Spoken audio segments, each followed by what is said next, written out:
Welcome back to the next episode of SENSI, which is sensitivity and energy.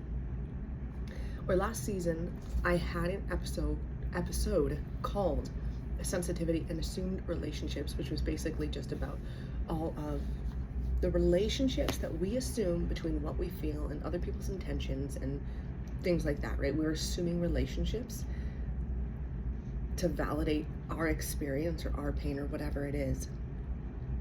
And it harms us, and basically bringing up the idea that, hey, this is something we do to ourselves, just putting it out there. We have some power here because this is actually a course of action that we are actively a part of. In this episode, I guess I'm getting a bit deeper into it, maybe trying to build a foundation for this idea, because this episode is not just drawing attention to, hey, we assume relationships and this hurts us. We have power here and we can assume different relationships. It's, hey, this episode is basically about unassuming those relationships. How do we unassume those relationships?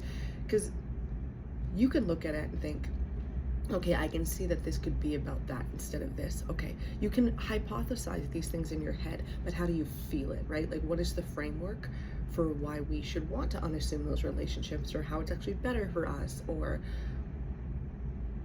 something pure? Like, what is underneath those assumptions that we can actually lean on?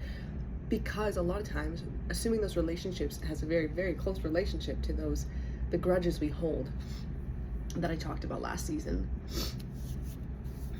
And although I drew attention to the aspect of holding grudges that is not so hot, at the same time, I definitely defended why we're holding those grudges, right? And it's an attempt at self-preservation. So assuming these relationships is often us trying to preserve ourselves and our dignity and our safety and our memories, whatever it is. So when that is the framework, it's like, why would I unassume those? I feel like I am not protecting myself when I do that, which is totally fair. So how can we offer a different perspective, an alternative perspective, a deeper perspective to flesh that out? So it's actually easier to not feel like we're reliant on those relationships that we assume. Because all of the experiences dictated in season 1 and all of the adjacent ones that weren't mentioned, but because you've experienced all of the emotions, all of the emotional states, all of the identity markers that we're caught up in or that are imposed on us, whatever, they are all in their essence energy. They are simply energy that has been directed and given form and assigned meaning that has worked against us and kept us feeling trapped. I was going to say tracked. I mean, that could relate to, but kept us feeling trapped. And when we do choose to invest and defend them, despite the fact that our intentions are to defend ourselves, we're not actually defending ourselves, we're defending these relationships. And when we get stuck in that, we actually end up just, we're lashing ourselves with these things and inflicting this pain on ourselves. But we need to know that we get to choose to remove those assumptions, and that is a process of taking power back. That isn't us exposing ourselves to more vulnerability and causing ourselves pain. That is us taking the power back. So I'm going to quote Audre Lorde here again, the same person that I quoted at the end of last season, but it's a different quote. And I will say that this is Audre Lorde, so I'm going to acknowledge that because these are her words. With that said, I have, like I mentioned last season, my favorite thing to do is decontextualize things that I read and apply the information to every angle or every situation that I possibly can to squeeze it for the most juice I can get out of it. So I've definitely done that here. I have crossed pieces out. I've definitely decontextualized it because she's really talking on a really grand scale, like a societal scale with racial and gender, as well as, sexuality and how people are oppressed or hurt because of these things. So I'm taking this on a much smaller personal scale. So, take it with a grain of salt, but I think it applies beautifully. And the quote is kind of that there is power, whether it's used or unused, whether it's acknowledged or otherwise. And I think that alone is so important. Because just because you might not use certain power doesn't mean you don't have it. Just because you don't acknowledge it doesn't mean you don't have it. And I feel like that opens up a wide door right there. It's like, what kind of power through what avenues exists for me? What methods do I have to make use of it to grow this? What opportunities do I have to take it back? Where am I leaking this energy? It's like there is so much power, period. And a great fucking deal of it is unused and even unacknowledged. So even just sitting on that, like, how much potential power are you actually just not acknowledging? Wow. Anyway, the quote moves on to say, there is much power used or unused, acknowledged or otherwise, firmly rooted in our unexpressed or unrecognized feeling. And that in order to perpetuate itself, every oppression, or, you could say suppressive force, in maybe our context that's more fitting, but every oppression must corrupt or distort those various sources of power within the culture of the oppressed that can provide energy for change. So there is power. Whether it's acknowledged or not, there is power. And in order to perpetuate itself, every oppression must corrupt or distort those sources of power. They must make, or it must make you think that you don't have any. Corrupt or distort those various, there's numerous of them, sources of power within every culture of the oppressed that could provide that culture of oppressed people, that disempowered people, that could provide them with the energy that they need for change.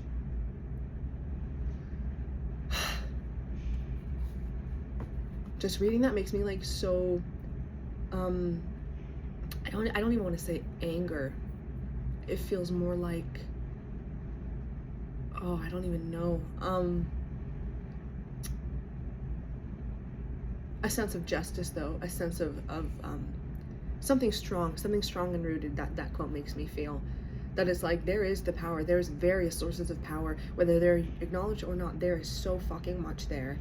And actually, in any forces that oppress you, whether this is something systematic or something very inadvertent, accidental on a small offhanded scale, these things work to distort and corrupt and lash and mangle the energy you have, to distort it, to distract that energy. You're like bleeding out this energy that could provide you the motivation and the power and the knowledge and the self-esteem where change would become inevitable, where change would become beautiful and second nature. And to me, that's the right state, like that's a righteous state. So the fact that there could be things that just like poke and prod and unplug and twist, and then you don't even know it's true anymore, like it just fucks with my brain. Anyway, again, talking about my very personal level scale here, this is what the stereotype has done. Living under the stereotype, being treated like that is all you are, all that you're worth, it has distorted or corrupted that power of yours, that energy of yours that's needed to take control of your life, of your perceptions, right? Assuming and unassuming relationships, to question things, to say no or to say yes, depending on what it is. And any chance of forward progress or growth in your life on your own terms has been distorted or corrupted.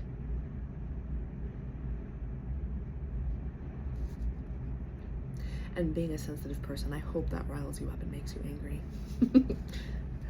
But then I want to come back to the unexpressed or unrecognized feeling part of it, because I feel like that is I don't know, I think maybe that's where we can find power, because when there has been power that we've had or that we know has been taken and we feel a sense of indignity because of it, these things have already taken a form. The potential that they were, the power for change, the energy for change that they were, has already been used up, and they have become something. Whether it's physical or mental, it has become something. It is taking on a meaning and a form, which I will get into a bit more shortly. But the unexpressed and maybe the unrecognized feeling I'm especially interested in, because it still has, or it still is, potential energy. It hasn't taken a form yet. And before energy takes form, it is all pure potential. My favorite definition that I've seen of energy is formless information. That energy is everything in its, what's the word I'm looking for? Formless information. In a state of inertia or unrealized, you know what I mean? And I'm thinking of like a molecule. I'm imagining energy as molecules and like something sphere. I'm giving form to energy, but that's how our brain makes sense of it, right? So I'm imagining it as a little sphere itself, and that this little sphere contains all the information it could ever need to be anything at all. And it's just not realized yet. It is potential. It has all of the knowledge, like all the forms you've ever seen around you in your life that have ever existed and that will ever exist, already exists as pure potential, as pure information, as energy. It contains all potentialities ever. And to think that underneath all the bullshit you've experienced with the stereotype, underneath it all, underneath the indiscretions, underneath the crying, underneath the senses of injustice, underneath any tantrums, underneath the grudges, underneath the isolation, underneath the poor self-esteem, anything and everything that fuels those behaviors or those beliefs is and was potential energy. It was pure potential that we had to make use of. It was for us, it was of us, for us to make use of, that was corrupted or distorted so that all we know it as is a liability. And we had been left feeling powerless and not knowing any different because we didn't know any different. We weren't aware that we had all these various sources of power for us to cause change in our own life. I don't know if I'm going to put this in, but I'm really sitting on this pure information. So if you want to look underneath those relationships that have been assumed, it's pure energy. The things people have said to you, the way they've looked at you, the way they've regarded you, the way that they exclude you, the way that they point you out of a crowd, not necessarily a big crowd, but could literally be like in a room of 5 people, right? And pointedly make remarks about you or try to, what's the word? Aggravate works, but there's specifically a word I'm thinking of. Antagonize you. When people antagonize you, underneath that is energy. They are using energy in that shape, in that form, in that intensity, in that density. Every time you react, how are you directing that energy? When you cower and move away, what does that energy look like? How do you want to direct the energy? Because I wanted to say famously, we have famously learned to restrain this or contain it, but whatever, like not let it move is basically the point. We've been taught to not let it move. But I am here to tell you that your sensitivity has always been begging you to rupture for a reason. Because energy wants to move. That is why. We've come to know our sensitivity as something that takes energy from us, like we are hemorrhaging energy, rather than that it is something that gives us energy. That our sensitivity is where, or how, the energy, how do I want to word this? The way I have it worded is that it is where the energy we have available for comes from. Our sensitivity is where the energy we have available for use comes from. And us sensing, us being in that identity, the pure positive identity of it, us sensing is how energy can come in through our awareness, through our receptiveness, through our vulnerability, through our willingness to be moved. Where living for so long in that distorted or corrupted perspective, I only saw my sensitivity as what made me sad and mopey and tired, like weary, depressed, tired. Like I was just waterlogged sponge, like heavy and limp and useless. Yeah. Which at this point in my life just seems fucking ridiculous to me, because what I have learned from stepping back, like stepping into myself is how it feels, stepping deep into myself and listening and paying attention to the sensitivity, to the feeling. Like if I allow myself to feel and I sit with feeling, and I want to say that this precedes emotion. I wrote down somewhere that, like, you know, previously I talked about separating emotion from action, that they are two different things. Emotion is energy, is an intensified or concentrated energy that can very easily fuel us into action. But rather than using that as like, fuck yeah, that's a source of power I can utilize, we use it as an excuse for a wrongdoing, right? Trying to separate those two things, then we can take a step back, and emotion, prior to emotion, there is feeling. And that feeling and emotion are not the same things either.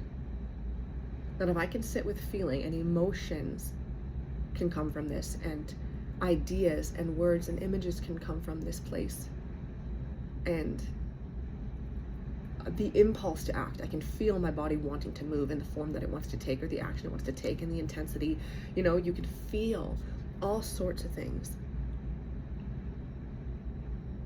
And in my mind, to me, this is very much energy. This is what energy feels like, which I'll get into an example of here in a minute. But if I sense I am awake, I am alert, I have focus, I have direction, and I have a note here that purpose. And I didn't even specify it, because when I first wrote down purpose, I was like, I don't know, there's a specific thing that I mean here. And then later on I added that it's an immovable sense of purpose, that the sense of purpose isn't just one thing or a role or a project that I'm doing that will end. It's the purpose precedes all else. Like the energy is purpose. I have purpose is energy, more movement, more purpose. And that's all I had for the note, because I didn't know how else to specify it, because it's not, you know, choosing to live a life of purpose or finding your purpose. Is that like purpose is like a constituent of life. Like life is not possible without a purpose. And I'm going to leave that as it is for now. But realizing this, you know, I came to know that it was never the sensitivity that it was the cause of the fatigue.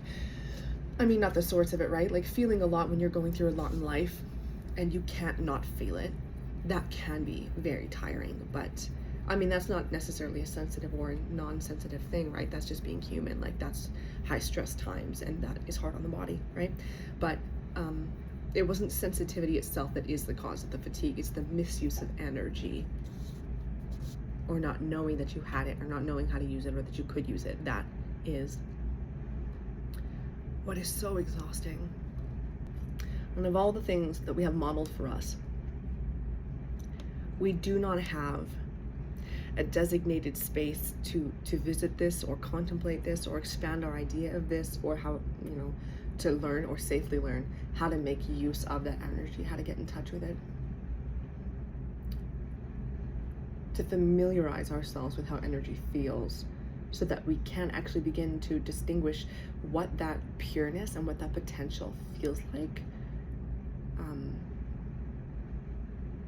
opposed to restriction. Like we very much know what restriction feels like, but if we could have a time or a space to be able to feel and sit in that sense of feeling and get to know the curves and the divots of it, and the way that it moves and the way that it feels, and the effects it has on us, that's a whole different framework than the very linear black and white do's and don'ts, you know, restrictiveness of the world we live in. Because I think they seem like inherently opposite. Because for me, the sitting with energy is very much, sure, an expansive thing, but what's the word I'm looking for? There's, I remember one time, a long time ago, Googling these two different concepts of how existence started, and one is that, I'm not going to be able to remember the words, but one is that it all started with one thing and it is multiplying and diversifying as time goes on. And then the other one was that it started as like total differentiated state, and everything is coming together to be one. And they used words for what those meant, and I don't remember what they are, but that's what I'm wanting to say here. So sorry guys, I don't know what I'm trying to say here. But energy is expansion, it's broadening, rather than minimizing. We're in the world we live in, it's very often a discount, not good enough, nope, that doesn't fit. You're eliminating things for the right answer, for the way to do it, for the protocol. You know, it's hard and fast and not necessarily a creative, open, vulnerable, safe space. Where energy, you have to go against that. You're not trying to swat away at things. You are trying to broaden, you're trying to expand. You're trying to sit with more and contemplate more and more while remaining centered and impartial, which is so interesting when it comes to sensitivity, because I think that's something that we lose a lot, and actually maybe it's a quality that we fucking need to realize is something we need to implement, is this impartiality, if that's how you say that word. Because feeling is great, feeling all the things, being moved, having the energy, never ever would I want to live another way. But to be able to still feel and process as much as you currently do, but to remain impartial at the same time and to hold and weigh everything equally, that is a factor we're missing. This was a rambling little ramble. Moving on. I have some examples here. And I don't know, for me, I think it's quite obvious. I'm sure, you know, at least a lot of you know exactly what I'm talking about, but just in case you want some context for what I'm talking about, my examples are like how energy feels, at least for me, is like music, movies, and writing are my examples here. And one is like listening to music and your hands get sweaty and your body feels like it's vibrating and you can't sit still. Like I get really cold when I listen to music and I'm really moved by it. I feel cold and I start shivering. Like I'm actually physically uncomfortable, I'm so agitated, but like it feels like a high. Like listening to music is just like something else. And I have this thing too where I like push my head back into whatever surface I'm laying on or sitting on, and I don't know what that is, but I googled it and apparently it's a thing, but I don't understand it, and it actually gives me a lot of neck discomfort, and I wish I would stop. But if you've never experienced that, it reminds me of if you're driving in the car with someone, like I'm imagining being in the passenger seat and someone like just guns it and they start speeding up really quick, and how your body braces and you start leaning back. That is exactly how it feels when I do that, when I'm listening to music. Another example that I have is going to the movie theater, like movies in general, for sure, but like the movie theater, because I feel like there's this sensory deprivation aspect to it, because you're sitting in this massive room, like, you know, built up with the acoustics and shit, and people are supposed to be quiet. Nothing else is supposed to be going on. You shouldn't be having any lights from your phones flashing, your phone ringing, you know, nothing like that. You shouldn't be on the phone. People aren't supposed to be talking, and the lights dim down, and the screen is massive, and the sound of the film is massive, and it transports you into another reality. Like I stopped going to movies with people when I was a teenager, because I would leave that theater, even if it was like the shittiest movie, I would leave that theater and I would feel like I was levitating. Like I felt like I was in an entirely different state of being, and like the people with me would often like laugh and like not know what the fuck I was doing or why it seemed so weird. And that really wrecked my vibe, you know what I mean? Like it really took me out of a really cool place. Like it feels like you're in the twilight zone. The world around you feels so weird because it doesn't reflect this like newfound potential or energy that you have. Like how can life be and look the exact same on the outside right now? It just makes no sense. Like it's mind-blowing. And if you know, you know, and if you don't, I don't know what to tell you. When I was writing notes for this, I remembered that I'd written an essay during COVID about being sensitive, so it's definitely relevant. But reading it back now with the different framework that I have developed through working on this podcast, I saw the words that I had used that are still relevant now, but I see them in a slightly different way, which is cool. So I'm going to share it here too, because if you need another example of what energy can feel like pure fucking energy, and just being so like supercharged with it, here we go. I started by saying, when I'm alone, I can hear myself. I no longer feel the need to rush. And I think that alone is so wonderful to me, because what I get from reading that, you know, I mean, obviously I wrote it too, so, you know, duh, but is that there is no trying. Where for a lot of people, for sure, but you know, we're just another type of person that struggles with this, always feeling outed and not fitting in, and feeling like you have to contort yourself to be in scenarios, and it's so exhausting. Like, it's so hard.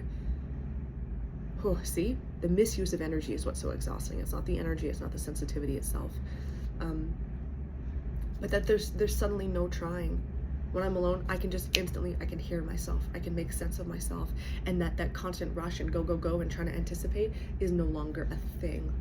And I know last season I mentioned too how I feel so lucky to be in touch with this resource, because all I have to do is direct it, right? Once I stopped ignoring it, vilifying it, whatever, and I started acknowledging it as the resource and the beautiful thing that it is, all I have to do is direct it. I don't have to try and dig deep to find the energy, to find the motivation, to gather up, you know, scraps. All I have to do is tap into that wellspring, and I'm good to go. You know what I mean? No trying, it just is. Finally, space to create, to write and feel, to deliberate, reflect, and be. Where all the facets of ideas and emotions and experiences I hadn't had the chance to unpack begin to make connections. Where what once felt abrasive, I am now curiously observant of. That is something I have thought of many times, and I want to repeat a million times in my life, because that is something I love. Where what once felt abrasive, I am now curiously observant of. And that is my goal in life, and I really hope that for you guys as well, that what once felt abrasive in your life, that rubbed you wrong and you didn't fucking know how to like stop it or to heal, no matter how much you tried to heal, it kept, you know, it wouldn't go anywhere. You get to a place where you can just simply be curiously observant of. And I think a bridge there is, like I mentioned, with keeping that impartial positioning, maybe, that we're lacking, right? It's not about not feeling, it's not about shutting off. It's just about remaining steadfast in the midst of the ebb and flow of energy and of change. But then I get into how it feels like an electrical buzzing rises in the silence. And that too, I could repeat a million times, because to me that is very concise. That is how it feels. When you are walking by a building and you can hear the generator box buzzing, like that is how it feels. It feels like electricity to me. That gains volume the longer I am uninterrupted. It expands from me like a force field, a large, looming, magnificent beast, unfolding like an accordion, taking up every crevice of the room I am in. And to me, this too just feels like the natural state, because energy is everything and everything is energy. So of course it should be taking up every crevice of every room. The liveliness of the energy humbles me. It is so busy and so marvelous, shifting and morphing all around me.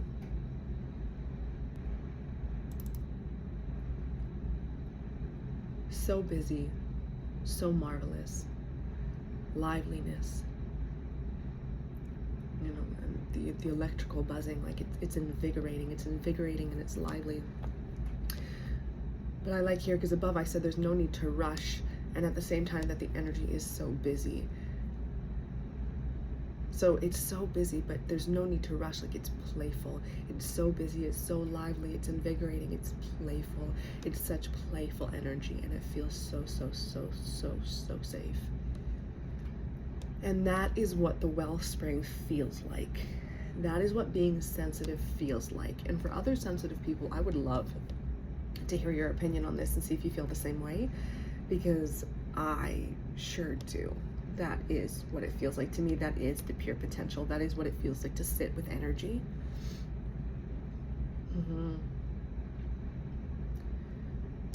So when I'm alone and I can feel that and I can hear myself, to me there's nothing better. Like, all potential can come from that.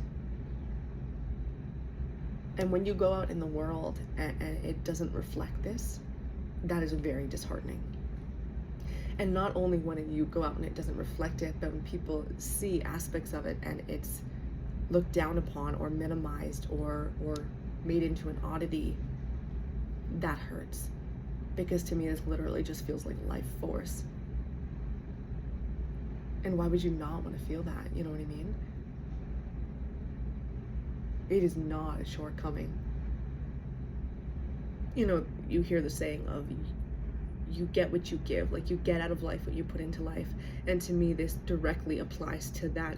Anything I could want or that I could ever accomplish in life will be a result of how much energy I put into it, which comes from how much energy I allow into and through me. So why would that be a shortcoming? You know what I mean? It is through how much I'm willing to sense and perceive and consider and entertain the value of, and how much I'm willing to attune and reattune. And it doesn't make me tired. And I think that might be the big shocker, is this having to attune as things change. And notice your own dysregulation and reattune. It doesn't make me tired. Because the energy that's needed to hold on to these things and to make adjustments comes from being sensitive to the energy that is available around me. Now, when I have lived my life modeled after others and I tap out thinking that that's the right thing to do, that's the right way to live life, that is when I'm tired. Not from attuning and reattuning. It's when I tap out and think that I shouldn't have to, or I don't want to, or it's a waste of time. That is when I am tired. That is when I do not have the energy, and I don't even have the desire to even try to see the value of being curious. And that purpose-infused way of being or living life is just simply not there. Everything feels difficult. Everything feels time-consuming and cringe, and you're always wondering, what is the return? You know, what's my ROI? Is it going to last? Is it going to happen fast enough?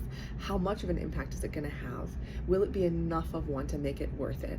And all you see is energy draining and energy draining and energy draining. And naturally, from that place, you want to conserve what energy you have, right? Because the energy that you have access to is very narrow and very strained.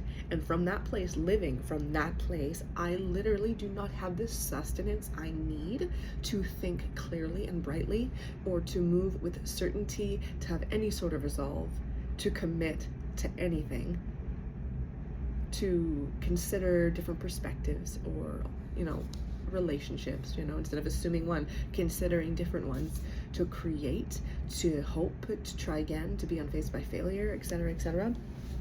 So if ever I am lacking a will to live or a reason to move, I tap into sensitivity, not out, never out. That is what's dangerous. And that is another statement where I just feel like this is huge. And I wish, when I think of myself at 16 laying on my bed feeling so, and like there was a lot of circumstances in my life that, you know, made this what it was, not just being sensitive, but to look at it, and the idea of being able to share that information, maybe not even just with me, but with someone in that state, that if you are lacking will to live or a reason to move, maybe it makes sense.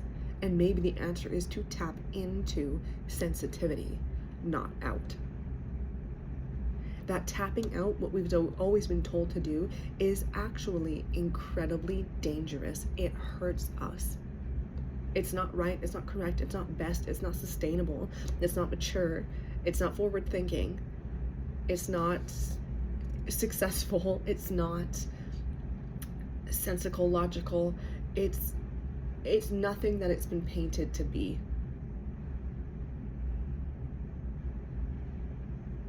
It's been very distorted. Your energy, or the sources, those various sources of energy, have been corrupted. Now, how do you undo that? You tap back in and you go into your sensitivity. Now, moving on.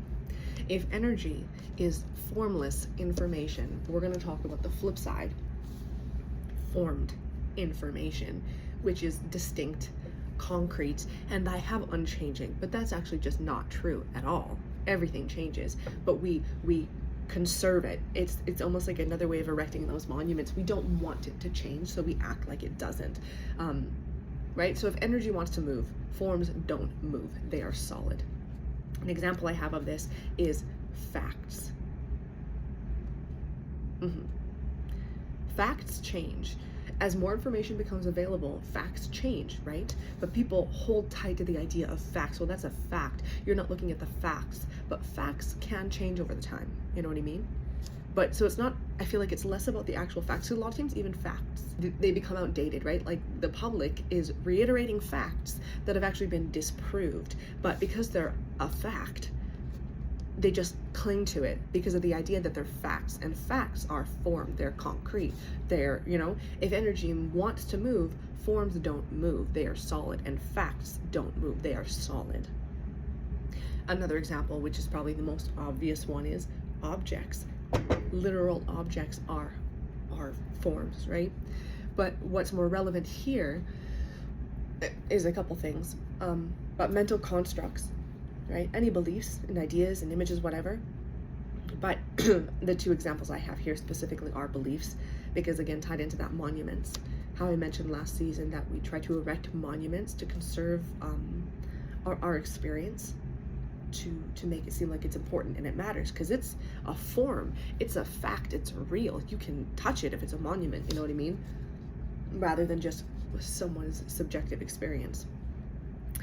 And another thing that is a mental construct are assumptions, right? Those relationships that we assume are a form. They are not pure potential. They are a form that something takes in our mind. And another thing is, and this is a huge one here, meaning. All forms have meaning, whether that meaning is concrete or mental. And a great deal of any form is the meaning we have given it. I really, really want to sit on this, and I really, really want you to hear this, because meaning is what seals the form. That is what sanctifies the form. If you can have the same idea, the same relationship, the same literal object, if the meaning is not there, if the relationship isn't there, then the form is obsolete. There's no use of it. And that's just that, you know what I mean? Meaning is what backs all forms. You could even think of a chair and look at a chair. If you had someone coming from somewhere, an alien who'd never seen a chair before, they're gonna look at that and be like, what the fuck is that weird construction? You know what I mean? And even, us looking at a chair that was built, there's thrones that are really fucking old, and those are chairs when it comes down to it, guys. But what's the meaning behind a throne? There's so much more meaning behind that. And to back that emotional or mental meaning, you have the physical aspects of gold and the intricate designs and the size of the chair and the elevation. It's raised above everybody else. There is a meaning that backs these specific forms that this one chair takes, you know what I mean? And it means something to the people who see it, are near it, believe in it. But my actual thought was like seeing a dinky little chair. Who was using that object what sort of environment is it being used in, the size of the person, and by that I'm really saying, like, are they grown, are they small, right, are they a child? But then you have the aspects of ergonomics, you know what I mean, and the armrests and the shape of the back of the chair, and is it adjustable, and on and on and on and on and on. All of these things have some sort of meaning behind it that backs up the design, you know what I mean? I'm going on a rant here and I'm going to stop, but like, my point is that without meaning, everything changes. Everything changes.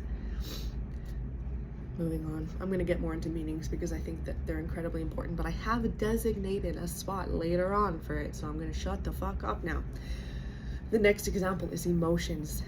And I think this one is so interesting because being sensitive and our relationship to our emotions and our emotionality, whatever, emotions themselves are a form. They're a changeable form. You could say that they're not pure energy, but they're not a hard form, that they are a form that's quite close to the wellspring, say.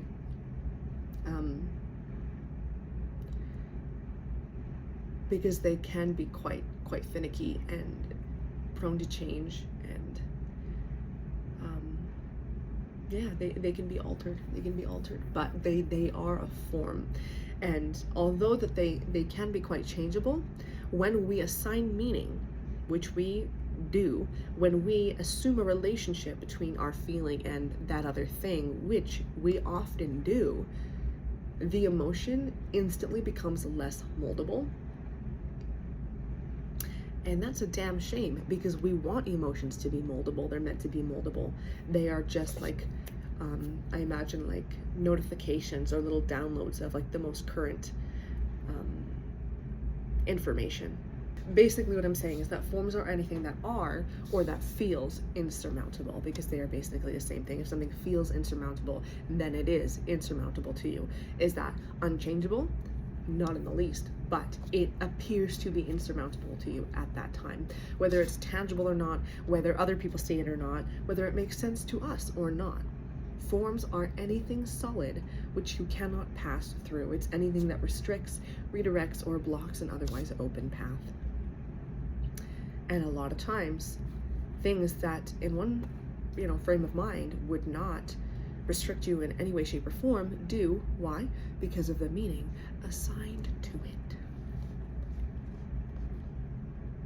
And this is how we get caught up in our experiences. This is how we assume those relationships and we cling to those assumptions. This is how it happens, because getting caught up in the indiscretion and who said what and when and how we feel and what those feelings mean, the moves and the counter moves of the situation, we are caught up in the meaning assigned to all of these things, and then how those meanings correspond, the meanings we assign to these things, and how, you know what I mean? Like, it's just this fucking, like, all detached from truth.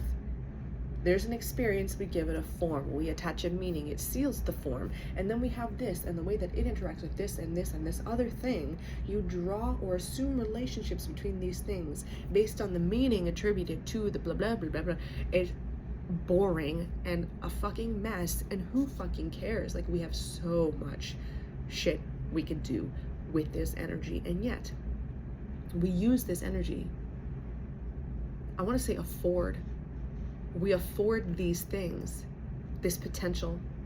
We pay for these forms, we pay in energy, we give energy to these things. So rather than having that potential to do fucking awesome things with, we give that energy, that potential to these forms. We actualize the potential into these forms that are lame, dead end, or harm us, like not worth our fucking time and not worth our life energy. It's a bunch of bullshit. And in doing this, we bypass the essential form. We are bypassing that moment where we have power. We bypass it entirely, right? That what is actually usable, in favor of an artifact. And that artifact is the outcome of erecting a monument. And I think, I already don't remember. I think earlier in this episode I did mention this, right? But just in case I didn't make it clear enough, last season I talked about erecting a monument and how we would take our hurts and our pains and our lived experience, and rather than integrating them and feeling them and processing them and moving on, we try to prove it to others, right? If our subjective experience doesn't mean anything, if it's just bullshit, okay, well then we're going to make it objective. We're going to give this thing form. We're going to preserve it, and we're going to honor it and make it mean something, even if that meaning is actually to our own detriment. We're going to make it mean something. We're going to erect a monument. And then when you erect this monument and you hold on to it long enough, you hold on to it a long, long time, it will eventually serve as an artifact. You are left with an artifact as proof of someone's wrongdoing or our own suffering. And when we are in this place of assuming forms and assuming the relationship between forms and clinging to forms as the only legitimate thing or the most legitimate thing,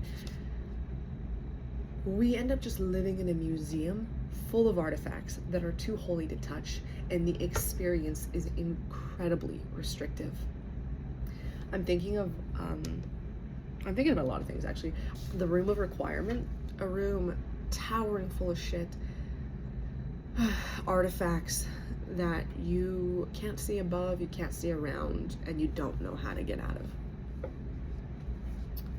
I don't want to live like that, and I don't think you do either. So what the fuck are forms actually good for? Forms are meant to help us make sense of something and to make use of that something.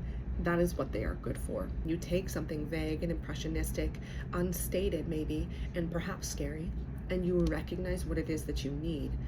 And you have begun to give that formless information some working form, whether it's a word, creating a sort of context, assuming a relationship, but not assuming a relationship as in like stating a fact, but assuming a relationship, taking an angle to understand something, and then for the hell of it, assuming a different relationship to see it from a different angle, so that you can begin to flesh something out, right? Like you're basically drawing up a sketch so that your logical brain can actually begin to make sense of something and do something with it, right? That is the utility of a form. And I think recognizing that is a key piece in generating a usable form. Forms are not meant to be immovable. They are not meant to be forever. They're not meant to be traps or something that you have to serve. You're not there to serve forms. You're not there to bow before objects and ideas and stuff like that. Do you know what I mean? Like, when I think of a form, I tend to think of something at the end of its life cycle. Maybe not from like a human timeline, but in a really grand scale of things. As soon as something takes a solid form and it stops changing, it stops adapting, and it becomes brittle, it begins to die. And even in a human perspective, you can see this in a human body, right? Like babies and young children are very, I wanted to say flexible, but which is also true, but the only word coming to my mind is reliable. They are resilient. Like physically, mentally, emotionally, they are resilient. They can bounce back. They can recover quickly. They heal fast. They're constantly changing. They change and they grow and they learn so fast. So much is changing in the first, especially 20 years of your life. But then as you get older, your body literally becomes like harder. You know what I mean? Like the joints get harder. There's less fluid in there to make them moving. Your body's not repairing or recovering as fast. The bones get brittle, and on and on and on. You know what I mean? The bones start to fuse. When things take a hard form, they are then at the end of their lifespan. Like, and the meaning and idea of things can live on beyond their death. But even if you think about this podcast here, me feeling the feelings that I had to start this podcast was one thing. Me then beginning to give them ideas and concepts and analogies and words and whatever else. I'm starting to give these things form. I then wrote them down, and then as I wrote them down, I then organized them, and I took out little pieces that I thought were irrelevant or detracted or whatever, and moved them down to different episodes. and I'm tightening it up, the form that I've given it form, and then I'm tightening the form, and I'm tightening the form, and then eventually I'm going to record it. And then once I record it, there's a little bit of movement and change as I'm recording it, and then I go into edit it, and I edit it down anything that's rambling too long, or sneezes and coughs and people interrupting me, and maybe random rants that I go on that actually don't lead anywhere, some of them anyway. And I'm tightening it up, and then I press publish, and I take it out of the program and I post it on my RSS feed, and that's that. My process of it is now complete. It is done. It's in its final form. It's either going to land and mean something to people, but the meaning is all that's going to keep it going. My experience of it's over. I'm done. Every episode, as soon as it's out, I'm done. It's over. There's nothing else to be done there. That form is done. It has taken a concrete, hard form. It's either going to remain there, or it's going to be deleted forevermore. This is one of those rants that I talked about, but form, energy, right? We don't want to be stuck with artifacts. We want things to move again.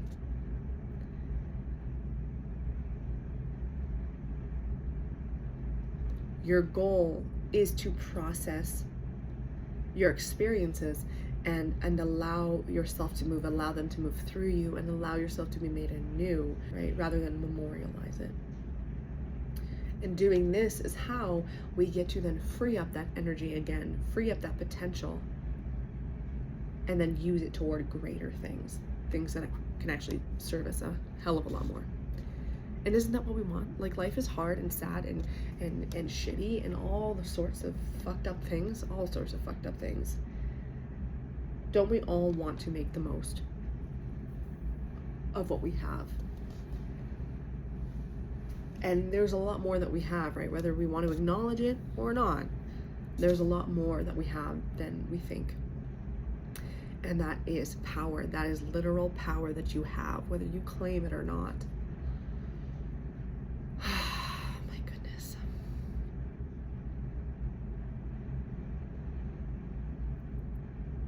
You have a lot of power.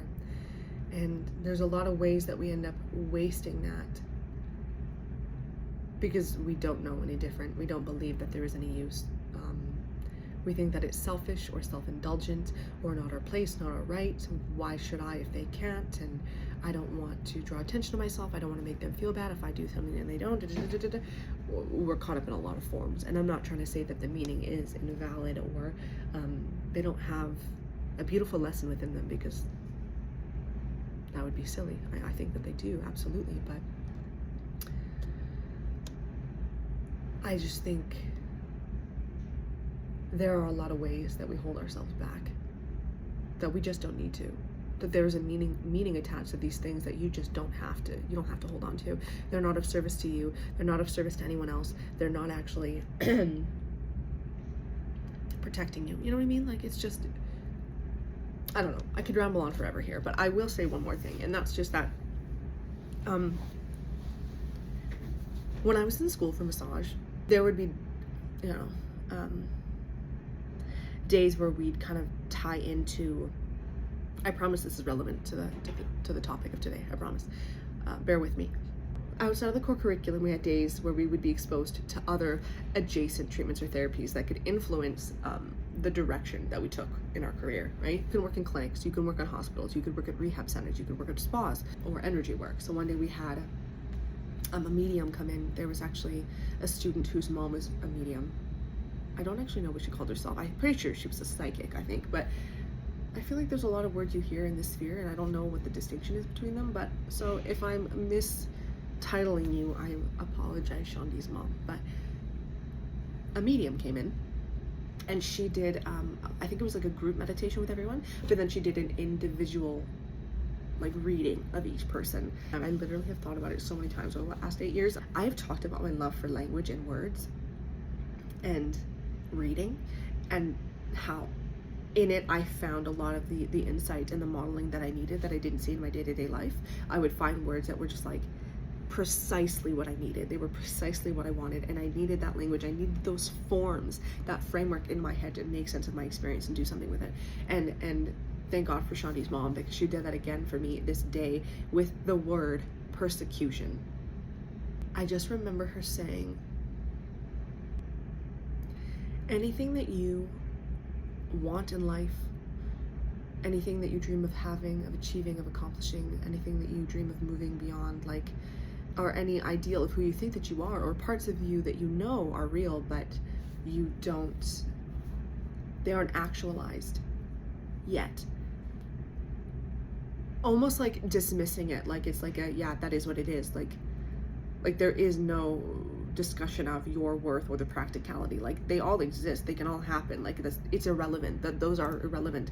That's not the point here. The point is that you will never get these things if you don't stop persecuting yourself. And I remember her saying that, and all of this feeling that you have of being persecuted in your life, in your history, like, if that persecution was ever actually external and you were being picked out of the crowd kind of thing and poked at and torn down the way that you feel that you have been, doesn't matter, because at this point it's no longer external. The persecution is inside. You are persecuting yourself, and if you don't recognize it, don't acknowledge it, don't take accountability for it, you won't stop doing this, and you will never actually achieve the things that you want. And again, has nothing to do with you not being worth it, or you not being capable of it, or these things not being realistic or achievable. Not at all. None of that's relevant. What's relevant is that your ability to get what you want in life and to have what you want in life, you won't be able to have, because you continue to persecute yourself. You continue to make yourself small. You continue to paint yourself as a victim, essentially. And that, in essence, these aren't her words, right? But bringing back to the Audre Lorde quote, in essence, you are distorting or corrupting your own energy by doing this. You are basically being an oppressive force to yourself. And in this experience of, in the journey of this, I've also found that even if there is persecution that is external in the world happening to you,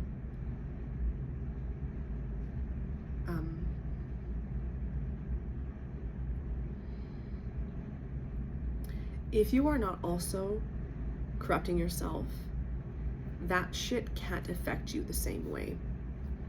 And I didn't think of this exact language at the time, or even for years. It was me remembering it and putting in the notes here that I thought of it. In hindsight now, looking back, I can see how, just like you can see,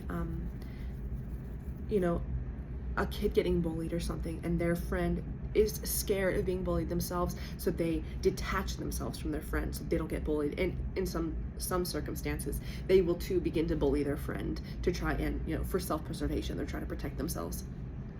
And I could see how I did this to myself in my life, that when I felt misunderstood or bullied or attacked by other people, it was, it caused this sort of dissociation in me, where I tried to emancipate myself from myself.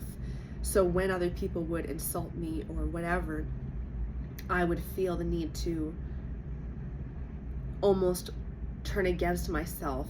And then the internal narrative became, why are you like this? Why do you care? Why do you feel like this? No wonder they think this of you. When you bully yourself in your head and you remove yourself from yourself in an attempt to protect yourself. Like, it's not me, it's that part of me, it's not me. And you try and separate this to protect yourself. You are fragmented from yourself in an attempt to protect yourself. So when these people are insulting or whatever to you, it bounces off me and it goes to this part of myself that I'm disowning. This character, this stereotype that I'm fleshing of myself as ugly and pathetic and stupid and over emotional and a waste of space, not worth including, has nothing of value, is a burden. That's not me. That's that part of me that I don't claim. I don't claim it. And that act is an act of persecuting yourself, you know what I mean? And then getting to that where I could go into myself and sink in. This is what I was thinking, is that when I thought of it as a sense of persecution, when I used that word, that form was given, and then it could serve me, I then could look at that process of me doing that to myself and be like, feel that sense of injustice to myself, like the way that these people have treated me have offended me, deeply offended me in my life. And I, not in all circumstances, but in general, I think that is self-respect in action, you know what I mean? That's coming up for you to face that. But then the idea that it was me persecuting myself, me bullying myself, that sense of injustice, that I wasn't protecting myself, it made me look at this process of fragmentation entirely differently. Rather than like, to protect myself, I'm fragmenting. It's looking at that fragmented aspect of yourself and being like, oh my God, no one is protecting you. And not just that no one is, I'm not. I'm hurting you. I'm hurting myself. This is insane. And then being able to reclaim that and, metaphorically hold yourself and that pain and isolation that I was experiencing. It really, like, I would never do that to someone else, you know what I mean? I would never look at someone else in that pain and that isolation and not care and go along with the bullying, or then turning, to protect myself, turn and bully them. And yet you're doing it to yourself. Like, that's insane. Like, the weight of that, it carries weight, so much weight, like, and being able to acknowledge that and be like, no, I'm gonna protect myself. I don't deserve this. This is insane. I'm the one that needs to make reparations. They can be fucking assholes. I cannot respect them, but they don't owe me reparations. You know what I mean?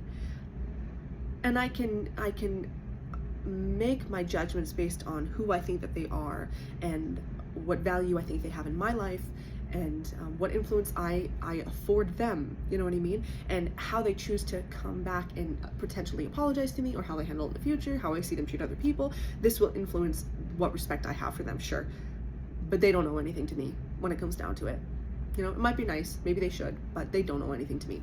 I owe everything to myself.